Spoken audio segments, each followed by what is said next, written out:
Hi everyone, कैसे हैं आप लोग? कैसी चल रही है लाइफ? बहुत सैड सैड फील कर रहे हो तो स्माइल करो ना। स्माइल करने से सब ठीक हो जाता है। अब अगर इसके बाद आप ये सोचें कि ये पागल हो गई है या कुछ भी करती रहती है या कैसे बच्चों जैसी बातें कर रही है, तो आप बिल्कुल सही सोच रहे हैं। मैं बच्चों जैसी ही बातें कर रही थी, लेकिन हम इसे पागलपन करार करने लगते हैं। जब बड़ों के बच्चों जैसा बिहेव करने से हम ये कहते हैं कि कैसे बच्चों जैसा बिहेव कर रहे हो, ऐसे नहीं करना चाहिए, तो हम क्यों एक्सपेक्ट करते हैं कि हमारे छोटे छोटे से बच्चे बड़े जैसा बिहेव करें या मैच्योर बिहेव करें? क्या ये सही बात है? भाई मामला तो इक्वालिटी का होना चाहिए कि नहीं होना चाहिए। तो पेरेंटिंग शाला में आज उसी इक्वालिटी को ध्यान में रखते हुए हम डिसिप्लिन की बात करेंगे कि कैसे अपने उन प्यारे से बच्चों को डिसिप्लिन में लाया जाए जो इस चीज़ से अनजान है कि डिसिप्लिन आखिर होती क्या वाला है।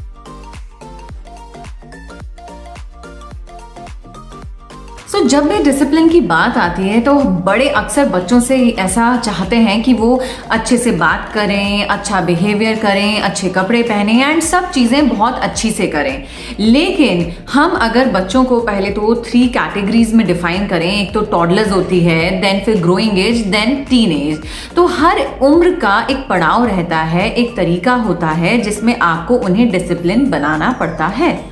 टॉडलर्स की अगर बात करें तो उन्हें डिसिप्लिन में लाने के लिए अक्सर हमारा ये सोचना होता है कि यार हम जैसा बिहेव करेंगे बच्चे उसी तरीके से बिहेव करेंगे। हम अच्छा बिहेव करते हैं लेकिन उसके बावजूद भी बच्चे जो है चिल्ला रहे हैं, रो रहे हैं, गा रहे हैं, खाना नहीं खा रहे हैं जो हम दे रहे हैं, या प्लेट से फेंक रहे हैं, या किसी के सामने तो और ही गंदा व्यवहार कर रहे हैं। क्यों ये चीज़ होती है? अक्सर हम बच्चों से कुछ ज़्यादा ही एक्सपेक्ट करने लगते हैं। हम बच्चों को बोलते हैं कि ओ बाबा you have to be very nice, बेटा आपको अच्छे से बिहेव करना है।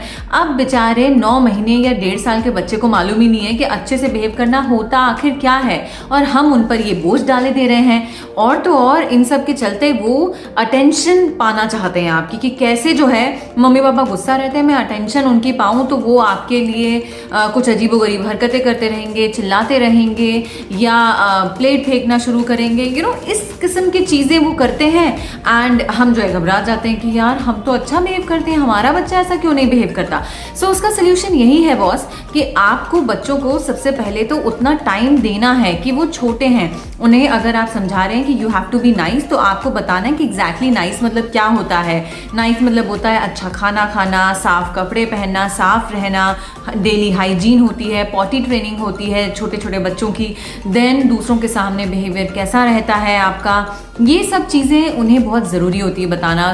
टॉडलर्स को तो इनफैक्ट चॉइसेस भी देनी पड़ती है। बच्चे अक्सर खाने में बहुत टैंट्रम्स करते हैं कि नहीं हमें तो यही खाना है, तो हम उनके लिए वो बनाते भी हैं, बट आप उन्हें चॉइसेस दें। चॉइसेस एज इन कि आप अगर अभी ये खाना चाहते हो तो आपको अगले 6 दिन तक या आपको 2 दिन तक ये चीज़ खानी पड़ेगी। बोलो, प्रॉमिस करो, आप ये करोगे ना तो then we'll make that dish what you want. तो जब आप उन्हें ऐसे चॉइसेस देंगे तो बच्चे ये समझेंगे कि इक्वालिटी क्या चीज़ होती है, क्योंकि अगर उनकी मर्जी का आप कर रहे हो तो आपकी मर्जी भी तो उन्हें बतानी पड़ेगी कि कितनी ज़रूरी है और कितनी इंपॉर्टेंट है। अब आती है ग्रोइंग एज की बारी। ग्रोइंग एज एक ऐसी एज होती है जिसमें 5 साल के बाद जो है बच्चे बढ़ रहे हैं, काफ़ी कुछ चीज़ें उनके दिमाग में फिट हो चुकी हैं कि क्या अच्छा बिहेवियर होता है, क्या बुरा बिहेवियर होता है। उसके बावजूद भी बच्चे जो हैं थोड़े लेजी होते हैं, बात नहीं सुनते, उन्हें खींच खींच के काम कराना पड़ता है कि बेटा काम कर ले, ब्रश कर ले, उठ जा।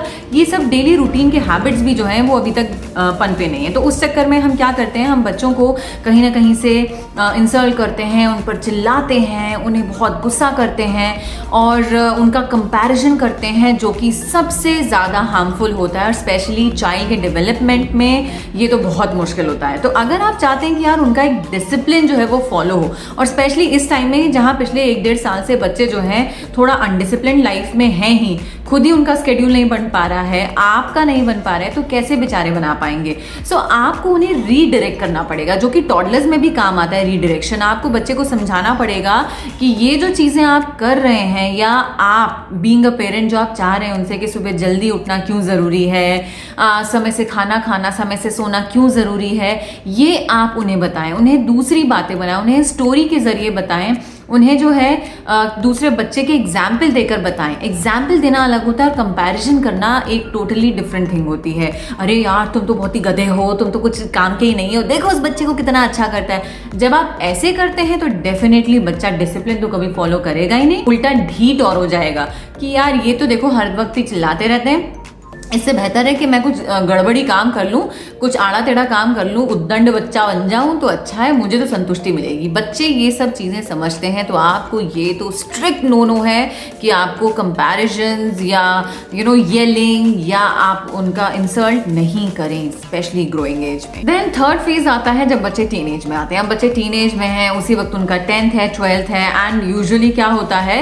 पेरेंट्स की अलग थिंकिंग चलने लगती है और बच्चे जो है अलग फेज में रहते हैं। मेरे साथ एक एग्जाम्पल हुआ था कि मेरे वन ऑफ द रिलेटिव तो उनको बहुत चिंता थी कि यार उनका बच्चा 12th में आ गया है तो उसके 12th के मार्क्स अच्छे आने चाहिए।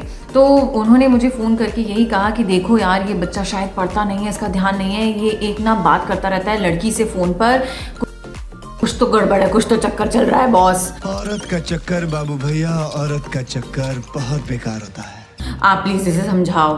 देन आई विज लाइक ऐसा नहीं है, बच्चे की अलग मानसिकता हो सकती है और ये उम्र है कि हो सकता है उसका ध्यान दूसरी तरफ भटके।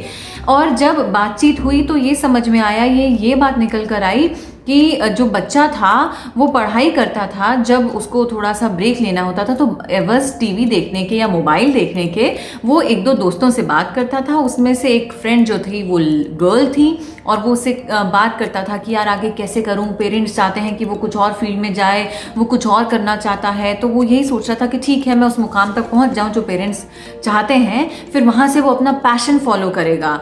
सो बच्चा पेरेंट्स के बारे में ही सोच रहा है, वो अपनी ज़िंदगी के बारे में, करियर के बारे में सोच रहा है, लेकिन हमने ना चाहते हुए बच्चे के ऊपर डाल दिया कि बेटा ये लड़की से या लड़के से बात कर रहा है तो चक्कर ही चल रहा है। नो बॉस, ये उम्र है, अगर वो बात कर भी रहा है, इन्फैचुएशन हो भी रहा है तो लेट देम बी। अगर उनसे कोई गलती हुई तो वो खुद सीखेंगे। अगर आपने उन्हें पहले से टोकना, आप उन्हें बता सकते हैं, लेकिन बार बार जब आप उन्हें टोकेंगे तो वो आपकी बात बिल्कुल नहीं मानेंगे। एंड टीन एज में तो स्पेशली बच्चे बहुत रिबेलिंग हो जाते हैं और कई बार तो बहुत ऐसे स्टेप्स ले लेते हैं जो हम कभी एक्सपेक्ट नहीं कर सकते। सो आई जस्ट होप डिसिप्लिन बनाने के बच्चों के ये जो तरीके हैं हम थोड़ी थोड़ी सी इधर उधर फेरबदल करेंगे तो अपने आप एकदम सही लाइन लेवल पर आ जाएंगे और बच्चे एकदम डिसिप्लिन हो जाएंगे। और थोड़ी बहुत मस्ती करते भी तो इट्स ओके यार, बच्चे हैं, हमने भी तो की है, हमने उस समय के हिसाब से थोड़ी कम की है, आज के बच्चे ज़्यादा करते हैं, इट्स ओके। थोड़ा मस्ती तो चलती है, थोड़ी बातें तो ऊपर नीचे होती रहनी चाहिए। सो पेरेंटिंग शाला में कुछ ऐसी बातें मैं आप तक लेकर आती रहती हूँ हेल्प करने के लिए, सजेशन करने के लिए। आपके कुछ सजेशन है तो आप भी मुझे दे सकते हैं मेरे यूट्यूब चैनल को सब्सक्राइब करके कि भाई और क्या क्या बच्चों के साथ हो सकता है, कई नए नए एग्जाम्पल्स, कई नए नए तरीके मैं दूसरे लोगों तक पहुंचाऊंगी, शायद मुझे भी समझ में आए being a mother. So I just hope कि आपके बच्चों के साथ आपके रिलेशन यूं ही खूबसूरत बने रहें, चाहे वो छोटे हों या टीन एज में आ चुके हैं। Happy parenting and have a nice day.